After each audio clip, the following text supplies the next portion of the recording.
All right, boys and girls, let's talk about magazines.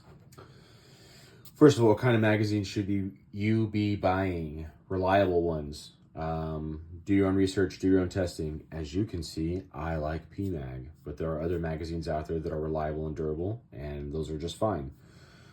What kind of magazine should you get and why? First and foremost, your standard 30-round magazines are going to do you just fine, and you could buy nothing but these, and they are the most cost-effective to buy, and you'll be A-okay. So you could wrap the video there, go out and buy yourself multiple 10-packs of these and call it a day. They're the standard. They work for everything. All right, 20-rounders are nice for using in the prone. If you have a precision system and you're trying to get down in the prone and use standard size bipods, 6 to 9 inch bipods, 20-round mags make that way more doable than your 30-round magazines. As well as if you're on a long patrol and there's a low likelihood of enemy, you can throw a 20-rounder in your gun and make moving that thing around, carrying it around all day a little bit easier on yourself. Last but not least, storing them, right? If you have some sort of a truck gun or a bag gun or whatever, a lot of times a 20-rounder will fit in the gun, in the bag, in the slot, whatever the case is, but a 30-rounder will not. 40-rounders. The main and only use that I personally have seen for 40-rounders is to take them and couple them together and then slap that on a gun that you have leaned up against your nightstand. So when you pick the gun up, you have 80 rounds on you.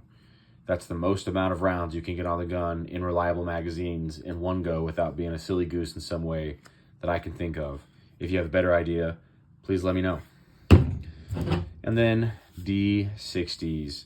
Don't go crazy with these. They are not cost effective, but if you got the cash to spend, they're nice. You can throw these in for ambushes or for direct action raids or for support by fires, or if you have a squad automatic weapon, support weapon, light support weapon type setup, D60s are nice to run with those. So there you go, mags. How many mags should we get? Well, before you even worry about any of those, I would say, you should get 15 mags is your first goal. Why 15 mags? 15 mags gives you 8 magazines in your fighting load, 1 in the gun, that's 9 magazines. Those 6 remaining magazines go in a bandolier that goes in your assault pack. There's your 15 mags, that's 1 combat load. Your next goal should get to 30 magazines, right? 2 is 1, 1 is none, so you have 1 full set of magazines and another full set of magazines that can replace those magazines. What's the next goal of magazines you should get to? You should get to 15 magazines per AR-15 or rifle lower receiver you have, right? So every rifle that takes box-fed magazines, they can be assembled and shot in a pair of hands. You should have 15 mags. That's 1 combat load for each of those rifles. The next goal beyond that would be how many magazines does it take for you to go to the range or go to a class and shoot without having to ever stop and do a reload.